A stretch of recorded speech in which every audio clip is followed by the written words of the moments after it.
YouTube, we live. Everybody here on Zoom, we live. I want to welcome you all formally to Dot Connect Wednesdays. This is episode 124. All right, we're gonna get into a couple things. I'm Champ Bobbitt. This is Steve Bayonne. Before I get rocking and rolling, Steve got something he want to get off his chest.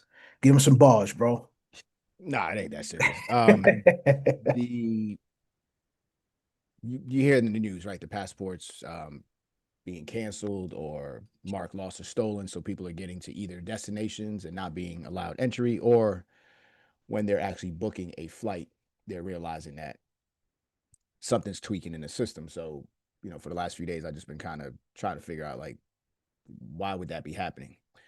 So, if we learned anything about the real ID, we know that it's been years in the makings for them to prepare people and condition you to saying when the deadline was. And they might have moved it like 4 or 5 times. Because I think the real ID was probably right before COVID too, right? When they started to kind of, Yep.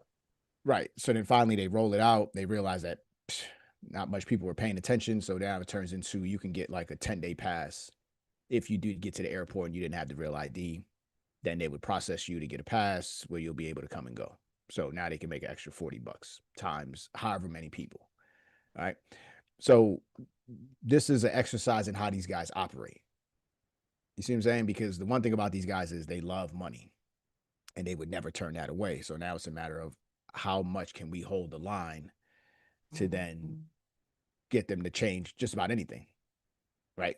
So this is the conforming part of where we're at in society now. So now when I started to look at the passport situation, along with things the raids that are going on with ICE, which we talked about in regards to Chapter 5, when a nation state starts to lose power, they don't reform, they create more pressure on citizens.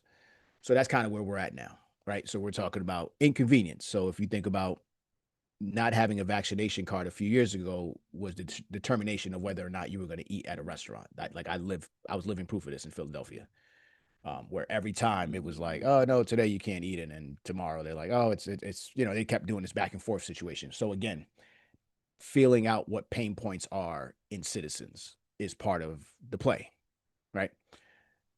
Now, if you look at the passport situation, we don't have numbers of how many people are really affected by this, but it is a major inconvenience. So, Champ has some information he'll drop in the chat, and then we'll put it on the playback, just to give you guys agencies that you can call just to see if your passport is valid or not.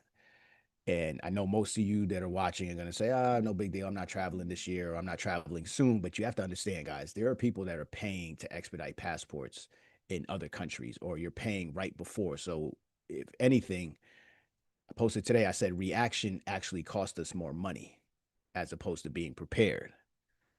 You understand? So, you don't want to react. You just want to know what's your current status because this is happening. So, you're going to have to call around, you're going to have to ask some questions and do a little bit of digging, but we found some information. At least you have a start point. Now, when I'm playing the process back in my head, I'm just like, why would this be happening now? All right. So there's just a series of questions that you got to, series of questions you just have to ask yourself, right? When you start to see things just aren't adding up. Okay. So one of the first ones would be, why is this happening? Who is this happening to? How could something like this even happen? And why is it happening now? Right? With everything that we have going on. So earlier I was talking with Champion, and he was throwing out some things and some stuff that he heard, people getting pulled over by ICE and being asked for passport. But I'm like, that don't make no sense because the average American is not carrying a passport just in their everyday lives if they're not traveling. Right. You don't need a passport to move a vehicle. You actually don't even need a license, but that's another topic. Um, so now we have this passport card that can be used for international travel. So is this going to extend to traffic stops that may or may not pose a threat to us? I don't even see police officers, never mind ICE with masks and all that running around where I live. I'm not saying that it's not happening. I'm just telling you that I haven't witnessed it at all, right? Outside of social media. So if the passport is a target, my assumption would be we told you guys a lot of the agencies are changing, right? we know that the new passport has NFC capabilities and there's a chip that's built inside of it. What if everybody's sitting on the old passport, right? What if they are target of them wanting you to get over into the new system? Don't know. Maybe, maybe not. What if your name matches somebody's name who's on a particular list? Maybe, maybe not. Right? There's a lot of common names in the world. Okay. So, with that said, a couple things that I need you guys to do, and I'm doing it myself. First, call these agencies, the numbers that we're going to give you, and find out the status of your passport. It's a lot easier than finding out when you're about to book your trip, or worse, when you get to the airport, or if you there were some people that left the United States, no problem, got to their destination, and then they realized that that passport wasn't working when they got to the destination. So something is disconnected. Either way, there's an inconvenience that's going to cost you a convenience fee because you got to fix the problem. So if I get to my destination, I got to turn back around again. Guess what? My returning flight is not the day that I arrived. So that means you would probably have to buy a returning flight if you didn't have insurance. Most of us probably don't do that because we anticipate staying the leg of the trip. So with that said, we're just being proactive in it. We told you that if you have a passport that's expiring before 2030, do not wait until, well, if it's expiring a little bit after 2030, I would extend it as far out as possible. So if you renew today, you're going to get what, 10 years? So it'll push you past 2030 and it'll get you into 36 or whatever. All right. Maybe you lost your passport. Maybe your passport got damaged. There's a series of reasons why you could, opt to put a new passport in. And then I would definitely get the passport card because that's going to help you domestically to be able to get in and out of offices and things like that. There will be registration to get online in the future, period. Like that's coming. Okay. So now it's about what ID are we going to use for the registration. So last night we gave you the digital residence, the GCA program for our members. This is part of being prepared, right? You can't have enough passports. Now imagine a guy like, I don't know, Andrew Tate, 4, 5, 6 different passports. He gets denied one, he pulls out another. Better chances. He's well prepared. So we had a passport class about a month or so ago, which again, way ahead of his time. Lance put it together. We top of the year, we've been shaving a whole lot of things. So the passport class now, just drop a 1 in the chat if you got the passport class. Drop a 2 if you didn't get the passport class, just so I can see who I'm speaking to right now.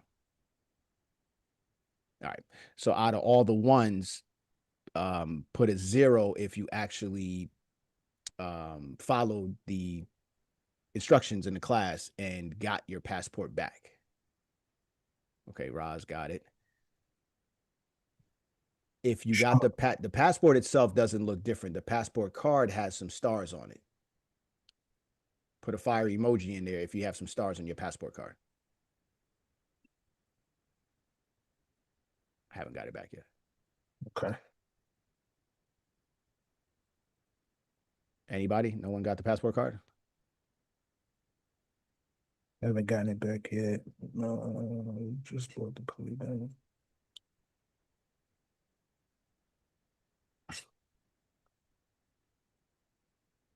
Roz got hers, but she said she don't have it in front of her. All right. So Sean, I see Treve got stars. Okay, so stars would signify something a bit different than the average person, right? Your status is a bit different. Do not detain. There's some things that are associated with it. So please do the research on what those stars mean. So that's what's going to differentiate you from other people, right? So when you have do not detain, whether it's ice, it's salt and pepper, vanilla ice, I don't care what thing it is, you're just a different type of person. All right. So part of being a sovereign individual is making sure that our paperwork is correct too in the way that we move. Right. Because if you get to the airport and you can't move, that means you have no mobility. That means they know where you're at. So today the Trump administration drops, I think 70 something countries, no more visas into the United States. And it's damn near all of Africa. I ain't see too many European countries on there, but maybe I'm tripping. I'll go back over the list again and just see. So if y'all don't see what's happening, then you're just not really paying attention.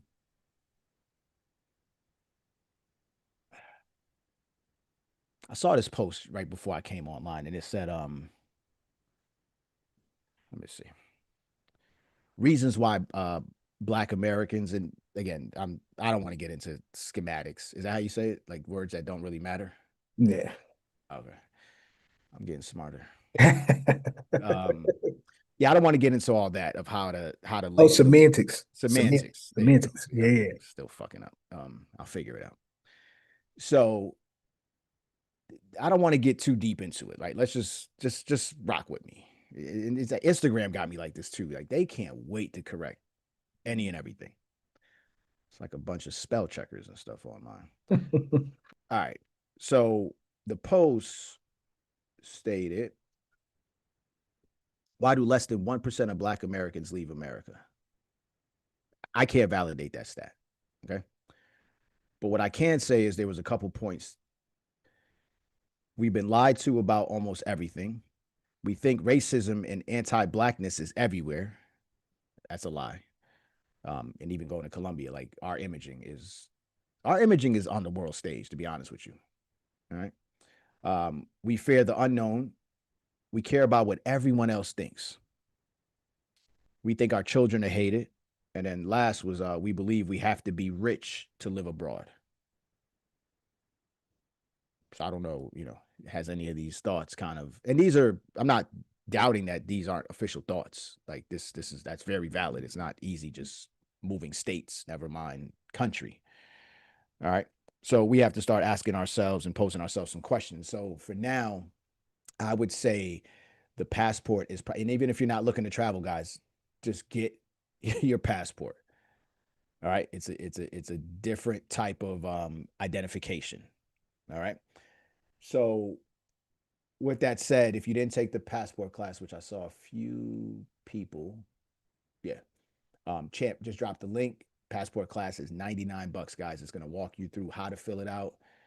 It's going to answer all your questions. Please look at the website FAQ first. If you owe child support over $2,500, if you have tax liability, like there's some things that may hold you back from being able to get the passport. So I don't want you to spend 100 if you fall in any sort of category if you've never had a passport before. So fact of the matter is, last night I mentioned the biggest fear when we're at this point in history or in today's time, the biggest fear with governments is mobility. That's the people they fear, the people that are able to just leave because they're uncontrollable. And if we start to move in drones, then it's like, all right, what's happening now? So you figure not only do they lose the tax base, but then we open up a world of opportunity in other countries. So if they're stopping 70 something countries from being able to gain access to the United States, you don't think there's going to be a flip side? Not saying that they could pass it, but they've already said, oh, yeah, dual citizenship, dead. We want to kill it. It's either you're American or you're out. You feel what I'm saying? And I'm not saying that they would or they wouldn't. I'm just telling you that there's starting to be some chatter about it, right? So step one is to grab that passport and get the status corrected properly, right? It's going to help in the long run. Okay. Number two, when you have the passport class, you can just, I mean, the passport card, you can just use it to move daily. So treat it like a driver's license. Just keep it right behind it. So if Ice Baby did pull you over, then you give them the passport card, because if you don't have the real ID, that the old ID is fake, right? So if you're telling me this is a real ID, that means the stuff that I have is not real. It's the opposite of that. What's the opposite of real? Fugazi. See what I'm saying? So I'm my passport card, and I just put it in because we were talking about it today. So I'm like, I don't even carry my passport card on me. So now it's in my wallet along with, I have the Palau ID, but then I'm like, damn, they might send me to Palau. And that might not be bad. I just don't want to be detained for too long, but I'll take that trip out there. Hell yeah. Straight up. Um, so anyway, this is all about preparing, because being reactive will cost you a lot. in the future. Actually, and now they will cost you a lot. This is happening. So let's not ignore it. Let's stay ahead of the cycle. Let's um, let's just stay out of the news cycle, right? We could take the stuff for what it is, but we have to start to implement. And this is one of the implementations that I'm asking every one of our students.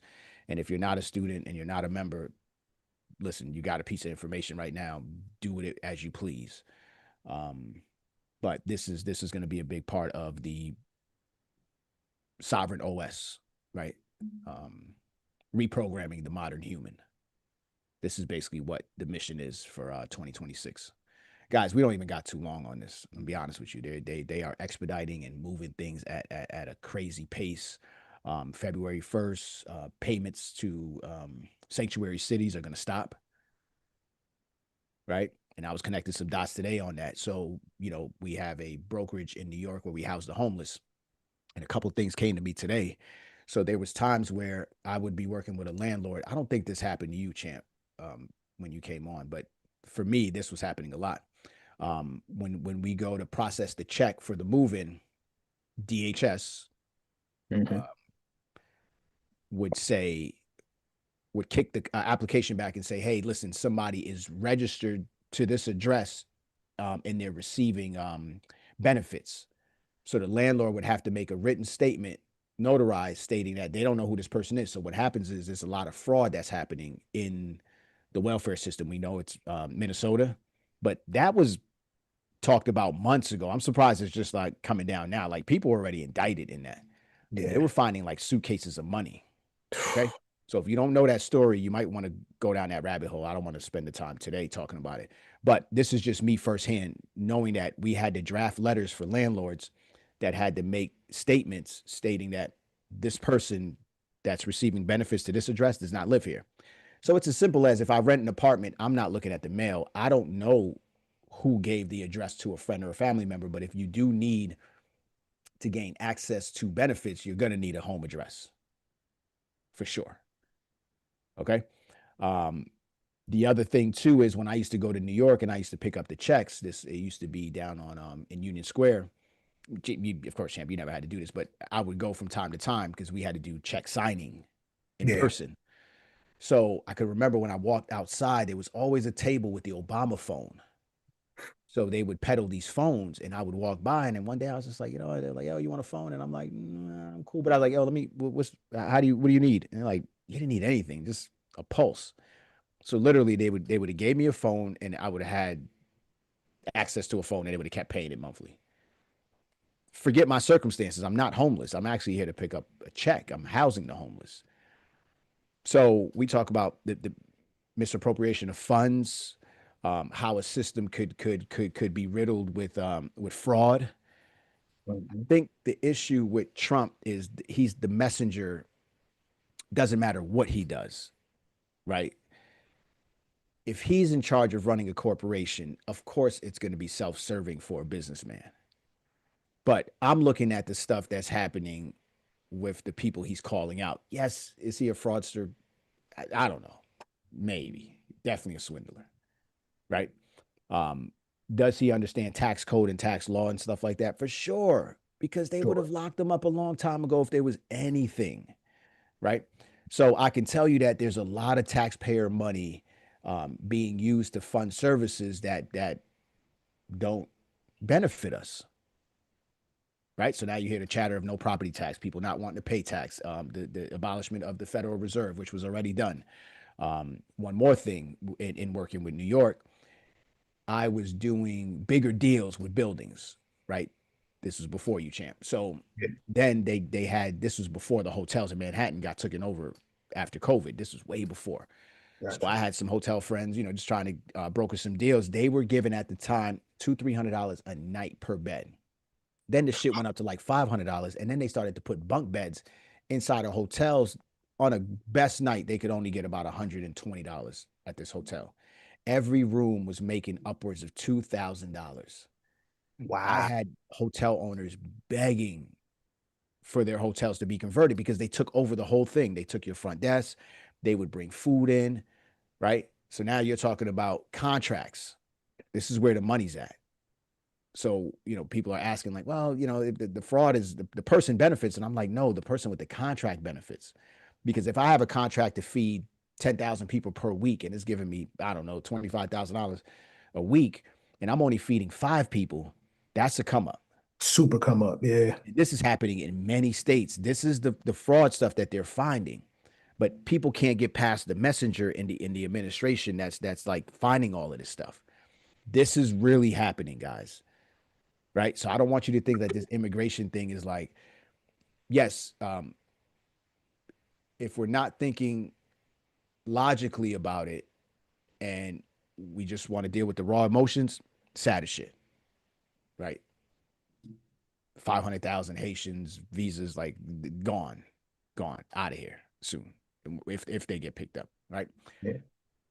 But if you're thinking about how much this weighs the system and then how the system would change if we knew how to utilize the system, then that's a different conversation now.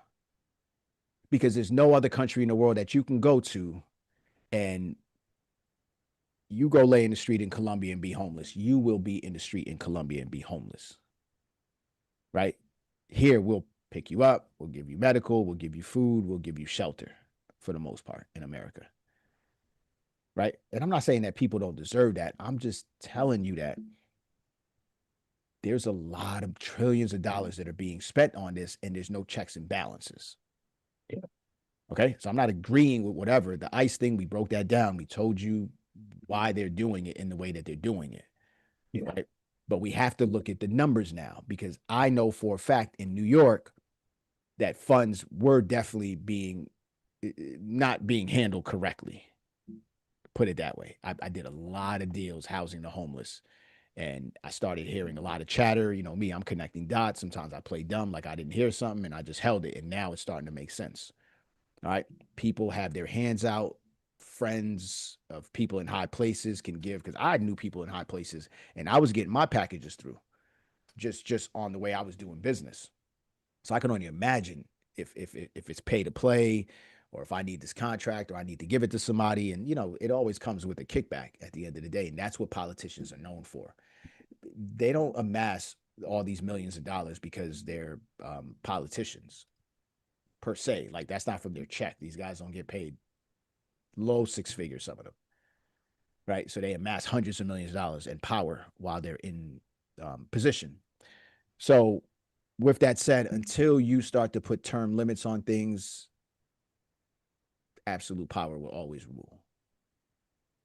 And you might have came in bright eyed, but the access to power and money can change a lot of people, especially over time. Same thing with police officers. I think after a while, you just become numb to the situation. Teachers, same thing.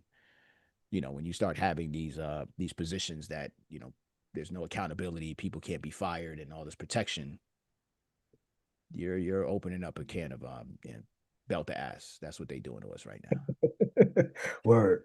Word. So I say that to say, get your fucking passport in order. Real talk. That's vital. In 4 years that I've been on the internet, I feel we have given away more value than what we've made. So Undoubted. if I put a price on something, it's because I know what the value of it is. Because when it's free, there's no incentive for you to actually go forward with it. So right now, if I ask how many people have a cold storage wallet, you'll see people have it. Then if I say how many people have even opened it, then you'll see another number. There's no incentive for you to move on it, right? But the minute we put a paid class on, then you start to see the incentives are there. Like, yeah, now I have to get to it. So being reactive is going to cost you money, guys. I'm telling you that. And we're no different here. As much as I want to give everything away, it'll fall on deaf ears. For sure. So you know what's going to happen? You're not going to take advantage of the 99. And then when word comes out in whatever time of these things happening, you're going to see the value in it and it's going to be a different price at that point now. So again, if your passport is expiring before 2030, you might want to make a move soon. First thing you need to do is check the status of your passport to see if it is actually canceled. And think about the money that they'll make. So if somebody did call in or something happened, it was a glitch, and my thing was reported lost or stolen, that means I now have to pay for something that I didn't do. How much money do you think they'll make? A ton. Because being reactive cost, opportunity costs.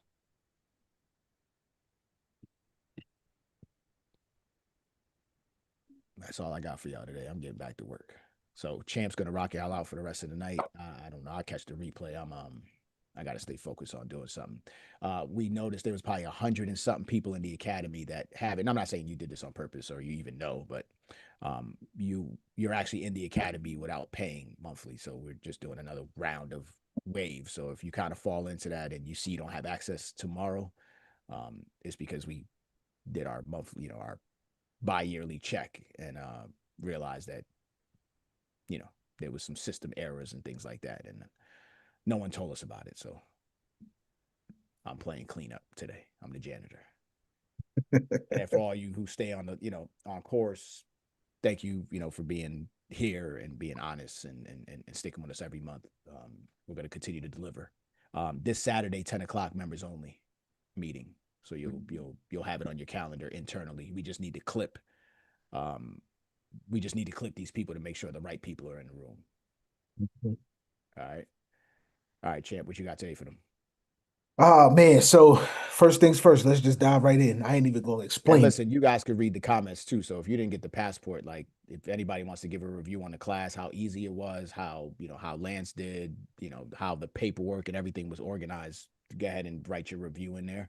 And then if you didn't, as you're paying attention to Champ, just kind of read through the passport reviews. I don't know who bought, who didn't. That's Mhm. not what I'm here for. If it's terrible, say it's terrible. And then send us an email so we could know how we could better fix it. But I felt it was probably one of the better of the systematic situations to help you understand. But I don't think they understand the power of that thing either. Yeah, yeah. That's So that. we'll start to give more context on the power of the passport, the power of digital ID. You're going to have to register for everything you do online, guys. It's that 2FA is long gone, long gone. So what ID are you going to use for your internet footprint? Definitely this one. Definitely the digital flow. So again, to each his own.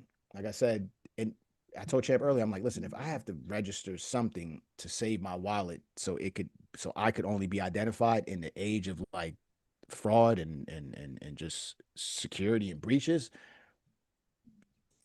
you can't escape every system that's about to be put in front of us, Mhm. right? You just got to figure out which belt to ask you willing to take.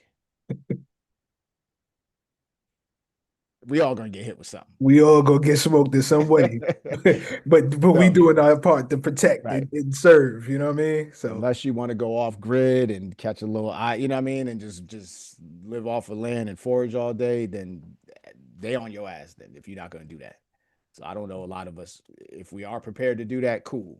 Let me know where you at. You know what I'm saying? man, But I'm not ready for that yet. I want to live in a public and a private. Shit is kind of dope in this world, yeah. and I'm not a doomer. So keep reacting. All right, champ, rock us out. All right, my guy. Appreciate you. Definitely good work. All right, so what I'm gonna 55 do? people in here, yo. They tripping this year. Yeah, bro. YouTube is 44 on that side. Come on, man. I'm gonna stop performing. I'm telling you, this Dot Connect is about to be done. Uh-huh. Shit, look like we the circus and we left town. Showing up. Straight up. I want Um, my performance. yeah, man. We gonna deliver, but yeah, things about to change. They about to switch up. You know what I mean? I'm telling you guys, and that I see you guys following my page. I'm about to jump off that pole in a minute. I don't really make no money on that pole over there. Okay, y'all better get your passports together. You want to see me? hmm All right. That's that Columbia flow. No, it's more than just that one. Yeah. Anywhere that they don't want people to come in, that's where I want to go. Actually, Yeah. Yeah, that's a fact. yeah. All right, okay. All right, so I'm gonna dive right in. I ain't even gonna explain this joint. So there was a update, right? The U.S. Senate. I'm looking at a graphic right now just so I can kind of formulate this. The U.S. Senate released the draft bill outlining the new crypto market structure. Now I've covered everything from the crypto market structure, Clarity Act, all things, right? So I'm not gonna go down that rabbit hole, but I will because I know there's always new people that kind of come in that are new. They don't know what it is. So I always like to give a little bit of context, but we just gonna dive right in. So I got a chance to actually look over the draft. Now it was a little lengthy, so I didn't go page for page, but I kind of overviewed it. And essentially, first things first. Um, hold on, sorry about that, guys. There you go, Thomas. And I'll drop it again for everybody on the other side. Appreciate y'all over there rocking on the YouTube side. I see y'all super active in the comments.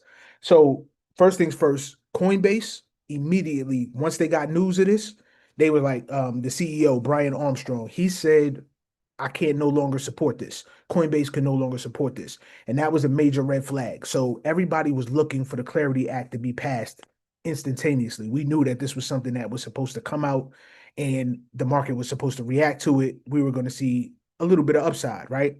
Now, I never count on anytime that there's something scheduled inside crypto.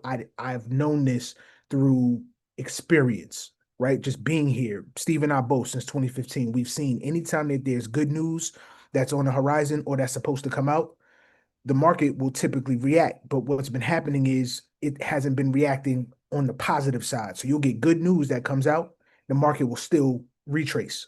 That's just how it's been, right? So this is an actual reason why the market would retrace, but in happenstance, the market is now going up. It just did a reversal, and instead of it dropping, now it's starting to pick up. Bitcoin is, I think, at 90. I'm not looking at it right now, but Bitcoin's about 91,000 right now. So that's good. All right. So the rest of the market is we're gonna see a little bit of upside along with some of your portfolios, depending on when you guys got in. Now, to cover the statement that Brian Armstrong made, this is a super red flag. That's the largest, most compliant crypto exchange here in the United States, walking away from that bill that was supposed to bring all of the clarity that we needed, right? It tells you that something is fundamentally wrong with the bill or something has changed. So I'm gonna kind of break this down simply. So, what is the Clarity Act for those of you who just need a little quick backstory? That is an act that was defined basically to make the rules in crypto here in the United States clear. The purpose was basically define when a crypto asset is either a security or a commodity, set boundaries between the jurisdiction, the SEC or Securities Exchange Commission, and the CFTC, which is the Commodities Futures Trading Commission. It was supposed to give companies, developers, builders legal certainty, and it was supposed to end all of that regulation by lawsuit nonsense that was going on with the SEC and replace it with clear guidance, clear rules. So in short, it was just basically meant to unlock all the innovation and not restrict it. But in the latest draft, it's doing the exact opposite. Um, Here's what I pulled. And this is something that he actually shared, but I'll share this with you guys later. First issue was they called it a de facto ban on tokenized equities. So tokenized stocks are one of the most important upgrades to the financial system that we have right now, to all financial markets. That's going to be 24/7 trading, right? No time off, no days off, right? Even holidays. Instant settlement and global access. So any and everybody can access these markets and be able to participate. Now, the bill's current language in this draft shuts all of that down in the United States, and it's going to ultimately push innovation back overseas again, right? Instead of protecting us. This is what we were looking for, and they did the exact opposite. Second thing is they had DeFi prohibitions that was disguised as compliance. Now, the bill is going to force all decentralized protocols into impossible compliance standards. Like they're going to treat the software like financial middlemen, right? And remove all the user privacy by giving the government all the access to the financial data, in turn, revealing who all of us are. The king of DeFi is the simple fact that any and everybody can get into these markets, explore all the opportunities without telling you and giving you all of the information that you do in today's traditional markets. Like Steve and I both have done this in crypto, right? Allegedly, since we're okay. You can take a loan out against your crypto without giving, social security numbers and all of these things just by leveraging your digital assets, right? Not financial advice, just telling you what actually has happened, allegedly. All right. And nowadays, this is the one thing that people want. They want to maintain their privacy and keep those things from out in the public, from out in these institutions' hands, etc. This bill shuts that down. Now, and that's not an oversight, that's a 100% surveillance. And without privacy, self custody becomes criminalized again, right? This is what the SEC was doing. So now you got the first two. Third is going to be the weakening of the CFTC, the Commodities Futures Trading Commission, and then giving more control back to the SEC, which is what we just got away from. The SEC was the number one proponent for what was it called? I'm drawing a blank. What they used to do was regulate by enforcement, right? And this is what we kind of moved away from now that we had new players that came in, we had a new SEC commissioner, etc. We all knew, and we called this many years ago. We told everybody that the CFTC is going to be the regulatory body, right? And this is still going to be the case, but in this bill, right, we know that they're more practical, they're innovation friendly, and they always want innovation to thrive, right? Especially when it comes to emerging markets in crypto. The SEC, they always operate under rules that was built for traditional stocks, right? So that's old, that's played out, that's outdated. The bill shifts the power back away from the CFTC and tries to put it back into the hands of the SEC. So we're going to have greater costs, legal risk, more barriers for builders, and it's going to stifle innovation, right? And it's going to protect all the incumbents. Last but not least, and this is one of the most important parts, the Clarity Act definitely needed clarity for all players because of stable coins.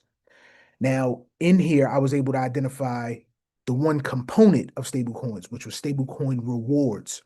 So they drafted basically amendments saying that it would kill all the yield on stablecoins. Now, why does this matter, you ask? This is because all stablecoin yields compete directly with the banks, with the institutions that exist right now. If people can earn better yields on chain than in a savings account, high yield savings account, capital flows outside of the system, right? They don't want the money to flow outside of the system. They want to retain it. So instead of competing, banks use regulation to basically shut down any kind of competition that would exist. So this is never about safety with these guys. It's about protecting that old legacy financial model that exists. That's why this bill is losing all of the support, because what was meant basically to create clarity is creating more control, less privacy, higher barriers, slower innovation. And that's why the odds are starting to drop drastically. I don't know if you guys have been seeing it, but I've been seeing posts on like Polymarket and stuff like that, of the percentage of the bill being correct and passing has been dropping like flies. Now I think right now it's probably at like a 40%. And it's probably going to drop lower once the news of this actually spreads. Because a lot of people haven't even kind of mixed it up with this outline yet. But bigger picture here is whenever regulation becomes the bottleneck, regulatory clarity becomes the most valuable asset, especially in crypto. And this moment is creating a clear divide. On one side, you got DeFi under pressure, builders starting to move offshore again, innovation being slowed down. And then on the other side, you've got licensed entities, regulated rails, infrastructure that's built to work inside the system with, my favorite company, right? Ripple. This update right here is really about the bill struggling to pass. And the reason being is because those who are contributing to this bill, they're being probably impacted and leaned on by lobbyists, right? By the banks, by the institutions. Because those guys, they want the old system to thrive and stay and be here around.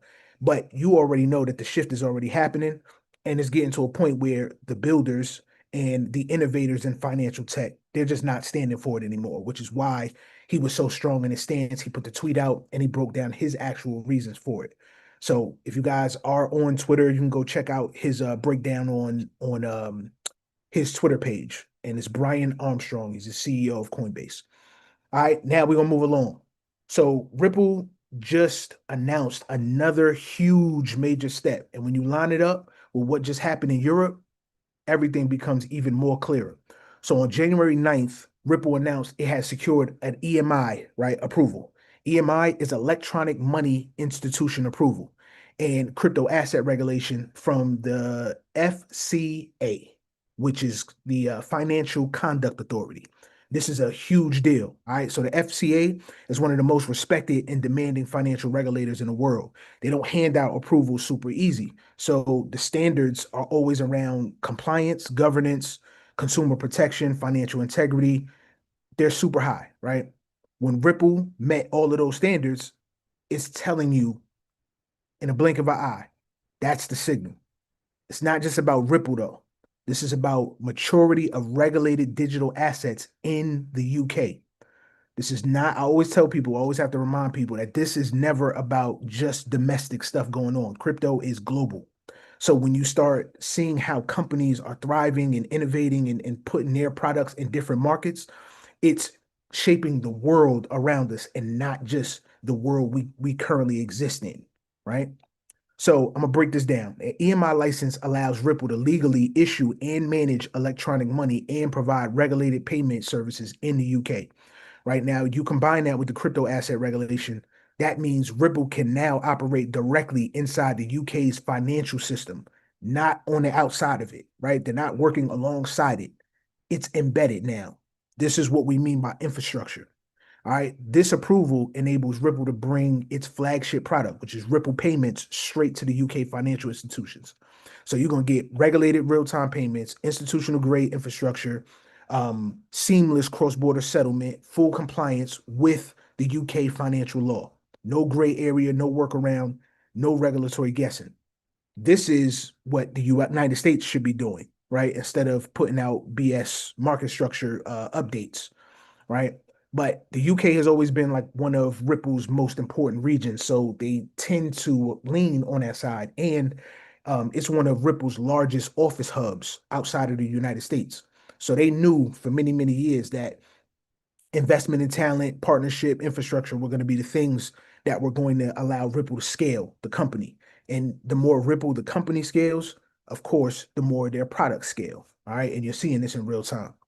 So with this license in place, Ripple can actually lean into the UK markets even harder.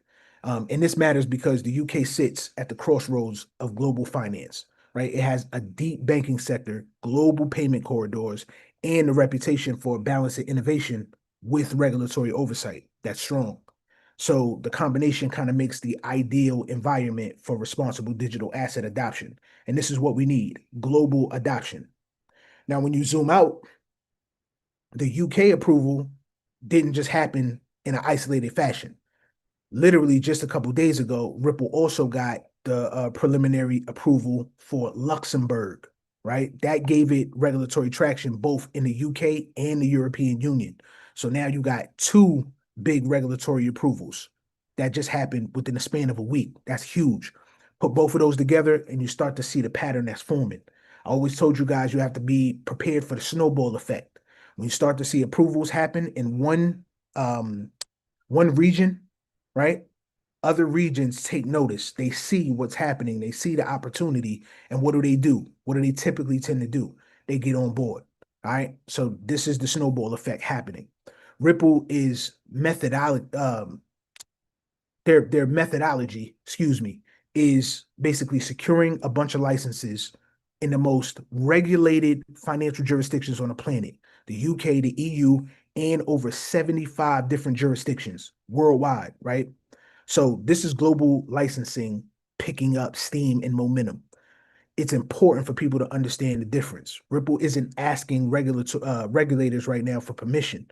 Like, this is not an experiment. This is actually happening. And when they see that they're working with regulatory financial infrastructure and they're bringing that to new jurisdictions, Now you have other institutions, governments ready to scale, ready to use it. So it moves from theory into real world utility. We always tell you guys this next bull run is going to be a utility bull run. This is what we mean, right? Real use case, real adoption, no pilots, no guessing work, none of that stuff. So this UK approval reinforces that simple truth. Regulation isn't stopping any progress whatsoever. Regulation is defining who gets to lead it. And right now, Ripple is positioning itself as one of the most compliant, trusted bridges between TradFi, traditional finance, and the entire digital asset economy. All right. So now you got to connect the UK and the EU coming together, and Ripple, their global licensing footprint, which is seeing is infrastructure quietly locking into place. This is why we do dot connects. So you can kind of see real world situations happening and unfolding, and then we bring it to your front door. So for anybody who's been here for a while, you guys already know what to do to position yourself. You're on the cutting edge of the information. Now you use the information as leverage, right? Plus up your bags. It's not financial advice. I'm not a financial advisor, but you plus up your bags based on information, based off utility, based off adoption, right? These license approvals mean everything because you're getting the regulatory green light, the thumbs up to operate in these different jurisdictions. And it's going to keep expanding and keep getting larger and larger. That's scale. That means more money, more opportunity flowing in through these markets, through these products. And that's how you guys can benefit. You invest into the infrastructure. All right. Now, I want to cover something that this is important. We gave this to y'all. I did a reel on this on Instagram. So this is about silver, and I'm gonna give you guys an additional commodity play. So you all have seen the headlines right now. It's wild. Silver just crossed over $91 an ounce. Like, this is wild. When we gave it, it was $13 per ounce. It's at $91 an ounce. And there's been public talks by big players, Bank of America, JP Morgan, all things. There's been huge talks that this is not the stopping point for it. Now, you always have to proceed with caution, right? When you're dealing with anything that gets manipulated and controlled, point blank, period, right? There's a lot of different perspectives that you're going to come across, that you're going to hear. But ultimately speaking, that run up from 13 to 91 put everybody in great positions. And inside, for every member inside of Skyton Academy, you guys have access to two methods of how you guys could have invested in silver and gold. So hopefully you guys were actually partaking in it. That was Glint Pay and At Course Metals. So the course is inside your portals that breaks all of this stuff down for you guys. And for everybody who just heard us give these signals over time and you actually acted, I'm proud of you. And I'm glad to see that you guys have experienced a lot of upside. All right. Keep your eyes wide open. They can, like I said, they can easily manipulate things, but right now you see where the world is at, and people use silver, gold, commodities, etc. They use it as a quote unquote flight to safety. All right. But I'm gonna break this down real quick. So silver, just so you know it, is not rising because of hype. It may seem like it in the moment because these upticks are like rapid, they're aggressive, but it's rising purposefully. All right. Supply is tight. Above ground inventories are thin. That means the availability of silver when you go to various different places, marketplaces, J and Bullion, whatever, right? Different places, you can see that a lot of silver commodities are not in stock. They're sold out, right? So you have to now wait for them to either replenish stock or you have to find another outlet somehow, some way, right? Production costs are on the rise. And what do you use in construction, in essential production? You use silver, you use commodities for this stuff, right? And then we have this big AI thing that's going on, and they're trying to run with this narrative of clean energy, and you need silver for that as well, right? So with all of this stuff happening all at one time, you're starting to see that capital is moving, it's being repositioned, right? The confidence in the paper system is out of here. Paper money out of here, right? People are starting to leverage and they're like, listen, if I can put my money in something that's tangible, this is an investment, it's appreciating. And that's what it's been doing, right? So that's how people are using safety actually to be able to thrive. But that takes vision, that takes strategy, right? Knowing when to move, right? And when not to drag your feet.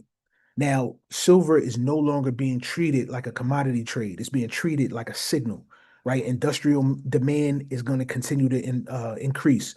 Investment demand is definitely accelerating. It's going up by the day, right? Especially as these news and the price continues to move. And now people are just impacted by the movement of price, right? And then every new dollar that comes into the market, the commodities market, it's pushing against the supply chain with very little flexibility, right? This is what a reprice looks like when the crowd, like before the crowd really understands it. Now, this is one thing that people are missing. Silver has everybody's attention right now. Now, as silver got everybody's attention, I started realizing silver and gold aren't the only commodities, but those are always the heaviest that are marketed, that are always in the spotlight. Even when you go onto a site like a JM Bullion, etc., at the top, that's all you see is the strike price currently of gold and silver, and it'll tell you the percentage that they're up. I think right now, gold just hit for the first time 4,600, and then silver hit 91. So over just since the beginning of the year, they're both up over, I think, 30%. So 30, 40%. And it's pushing up daily. But here's the sleeper: copper. Giving y'all a little nugget. Copper. Copper is trading around $4.99 an ounce right now. And from a procurement and a long-term positioning standpoint, it's one of the big boys. It's starting to look really, really attractive, right? Copper is foundational.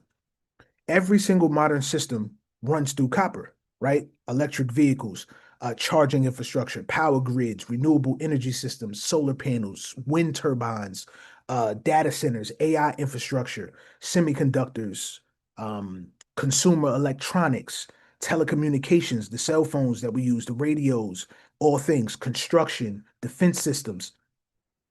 I start looking at this and I'm like, damn, the demand has been there this whole time. But now, when you start thinking about the current state of the world and what's going on right now, what if we do go to war? You see how we're going to other nations. Venezuela just got hit. Boom, you go up to Venezuela and then you're looking at all of the cobalt, all of the rare earth minerals. And they're not just going there to go know that you have them. They're going over there to take them and bring them back and put them to use. So when the world is in disarray, right, and in disagreement, if we do go to war, those assets are the things that become the targets. They need to get scooped up, and whoever takes them is going to be by the victor. The victor is then going to be at a greater position. They're going to have greater leverage. Now, if you start to think about this, if copper moves electricity, data, power, it all is going to use copper. The world has to electrify. Copper demand is going to compound. At the same time, it doesn't have a whole lot of the restraints, or excuse me, constraints that silver does, right? Long mine development timelines, extraction costs are going up, declining ore grades, geopolitical concentration of supply. You can't scale electrification without copper. You cannot substitute it at scale without sacrificing efficiency. That's why everybody is looking at copper. It's the metal of electrification. It's the backbone of the next industrial cycle. Silver is the signal, copper is the infrastructure. So one is one of those things that it kind of reflects the breakdown of trust in the system. The other one reflects like what the system must physically build to be able to move forward. Different metals, different roles, but same story. Scarcity, demand, and the whole world being forced to reprice reality and what's actually happening right now. So yesterday, just to give you a little nugget, little gem, I went on a quest. I was looking for copper. I couldn't find it nowhere. Everywhere I went, all of the Morgan coins, the Morgan head replica coin, the Indian head copper coin, it was all gone, everything. So I went back on JM Bullion, but as I clicked into the item, right? Because if you're just searching and you're somebody who's just lazy, you do a quick search, you're not going to see that it's available at all. It just has a banner on it that says sold out. It's not available. When you actually click into it, as soon as you click into it, some of them are available for purchase, but you have to pre-order them. So I was able to get a couple bars of copper yesterday. I don't know if it's still available. I know that stuff, it tells you before you check out that if there is a supply shock, the price being repriced, that will affect certain things. But I didn't want to wait anymore because I had the vision, I had the vantage early. So what I want everybody to start doing is you do your own research. I'm just telling you what I did, I personally. I seen it. I seen the opportunity. I see the demand for copper is up. I see why it would be needed, especially right now with the current state of the world. And I put my money where my mouth was. So I honestly feel like copper is a big play, and I do want to share something with y'all real quick. So I came across this tweet, and I didn't get an opportunity to actually pull this up from the IMF myself. But check this out. Carl, give me a thumbs up if you can see this. Just give me a thumbs up on your screen. Lift your actual thumb up. All right, cool. My guy. Um, hide the floating panel. So this was created. This was a graphic that somebody created. I think it was called the Visual Capitalist, right? Now, inside at the bottom in the sources down here, I'm looking at the data. So I'm like, all right, so the sources were new, fairly new. 2024, the International Energy Agency, 2022. And then when I looked here, I looked at the ICE's IMF staff calculations, the S&P Global, right? So when I looked at this, I'm like, not only is this current, this is coming from the International Monetary Fund. So these are the guys that control what the fuck is happening in the world around you. So if you can start to compile these data points and you start to see like, yo, they're giving a signal. They're kind of telling you, whoever has access to this data, this is the play. So I'm not gonna fuck around. And when I see this right here just got me even more excited. I'm ready to buy more wherever I can find it. And again, this is not financial advice. We're not financial advisors. We're just sharing. It says the headline says, could copper be the next oil? IMF forecasts copper demand will rise over 66% from 2020 to 2040 as the world moves away from oil. Honestly, do you think we're really moving away from oil? That's one thing that you have to kind of consider because everybody's not going to drive an electric vehicle, right? But you do know that that was part of the play.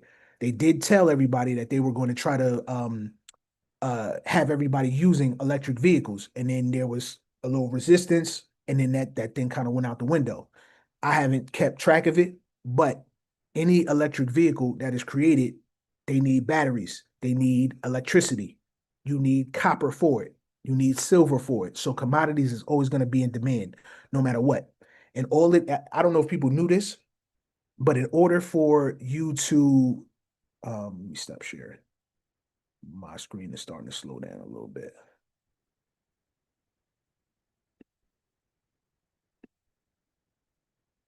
All right, I don't know if people actually knew this, but does anybody here know how the price of gold and silver is actually mandated? Drop a one in the chat if you do. If you truly know like how they decide on what's going to be the price of gold, what's going to be the price of silver, put a one up. All right, cool. So appreciate that. While y'all dropping y'all answers in there, I'm gonna answer it. So shout out to my guy Kurt, Crypto Insight. Y'all K Crypto Insight. Y'all follow him on Instagram and all that. He in the chat right now.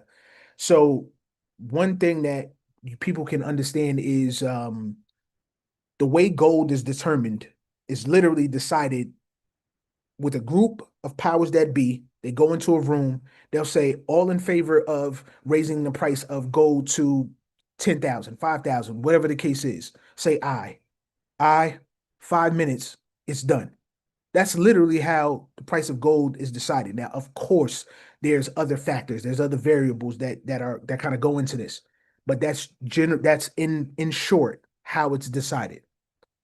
if you think that these guys are going to allow the prices of these things to stay dormant and stay low for this like this long and for the continued and foreseeable future, you're sadly mistaken, especially when you see what's going on in the world, right? The demand is high, the supply is low.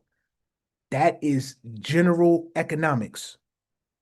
The price is going up, period. You do what you want with that information. I'm acting, right? And everybody who acted before when we gave y'all silver and gold super early, when we gave you guys the plan, big salute. All right. Now, another nugget, I don't know if I covered this, but on for silver, I seen talks. I mean, yeah, for silver, I seen talks like silver is right now is at 91 an ounce. I actually seen talks that they were planning on pushing the price of silver all the way up to, I think it was $309 was the speculation, and that was from I want to say Bank of America. Bank of America. They said that the silver price could reach 309 per ounce here in 2026. So that's wild. You know what I mean? I'm not saying that that's actually going to happen, but even now, when you start to put things into perspective, you're looking at demand, you're looking at how supply is, and then there's a lot of quantity that exists, but it still needs to be mined, right? In 2026, we're currently in 2026. This is the 14th already of January. The year is going to go blow by past. I think we already 3%, 3% of the year already complete just in these little bit of days. Like the days go by super fast. The demand is going to continue to increase. So you know what to do with that info. All right.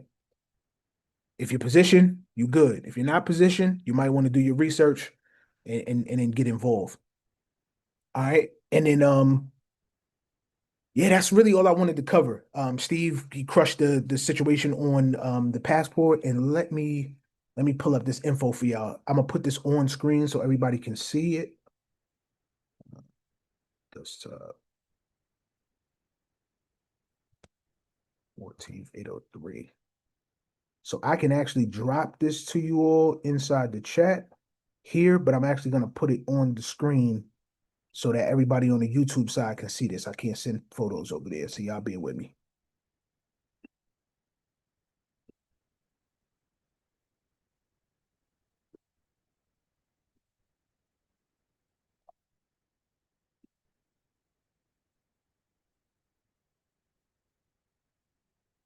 All right. Money Mike, do me a favor, give me a thumbs up if you can see that. All right, my guy. So right here, what you're looking at, this is the contact details. This is everything that I wanted to share as far as the stuff for who to contact in terms of your passport situation. This is a starting point. I did vet this information, so I do know that these three components are good and clear. But I didn't find something that can tell you your status once you actually have your passport. All the thing that I found was if you are submitting your passport, like a brand new passport, and you have yet to receive it, there's a status finder that shows you the status of your application and where it's at in the process. That is readily available. That's on the travel.state.gov and the Department of Homeland Security, Department of State and Department of Homeland Security. Those two things you can find. Also, everybody's local passport office, that's wherever you applied, that information can be found there. So what I'll do is I'm out the way. Y'all can take a screenshot of that so you all can see it. And then, like I said, you guys continue to do your research. But the important part is covered. It's a necessity. At the end of the day, your passport is your travel tool and a status record, right? So when your status and your paperwork are both aligned, your movement stays smooth. That's why we built the non-citizen passport course inside the academy. It is made literally to help people approach this with structure, clarity, and correct filing, right? We walked you guys through it step by step. The website gives a lot of information, so you guys have it. That's skytonacademy.com/passport. All right. And I dropped that a couple times inside both chats, but I'll drop it one last time. Right now, it was originally 188. Right now, it's at on sale for 99. All right, so y'all make your purchases there. I just dropped. Boom. All right, so I just dropped it in both places. And I'm gonna outro y'all. I ain't gonna keep y'all tonight. So basically, what you all saw wasn't a collection of random headlines, right? It was one pattern showing up in different places all at the same time.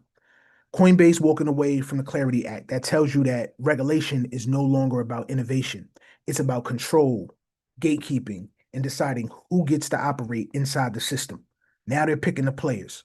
When Ripple secures the licenses in the UK and the EU, that tells you something else.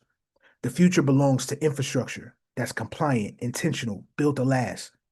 When you got silver repricing and copper tightens, that tells you that capital is leaving promises and moving towards things that exist in the real world. Scarcity is being repriced. Reality is being repriced. And when people get stopped mid travel because a database flag changed without warning, that tells you identity itself has become part of infrastructure. So this is the through line. Finance is being restructured right now. Regulation is being weaponized. Resources are being repriced. Identity is being digitized. And in every one of those shifts, the people who struggle are the ones operating through assumption. The people who move forward are the ones operating on clarity. This is what Connect is about. Not fear, not hype, but understanding the system while it's changing, before it fully changes, and positioning yourself before the friction shows up. Preparedness is no longer optional. It's an advantage. Whether it's how your assets are regulated, how many moves across borders, how metal signals stress the system, or how your passport is defining your mobility. Clarity is the currency now. And the people who take responsibility for their positioning don't get caught off guard. They move smooth while other people scramble. And that's the dot. So stay prepared, stay vigilant, stay dangerous. We're going to do our part, and we strongly suggest that you do yours. If you're looking for a home and you want to be on the cutting edge of this and you want a front row seat, all you have to do is join us, skytonacademy.com. We have a $1 trial for just 7 days, so you get access to all things for 7 days, literally for $1. The information will also be down below in the caption on the replay, and we welcome you all with open arms. This is Connect 124, January 14th, 2026. All right, we'll see y'all on the next one. Big love.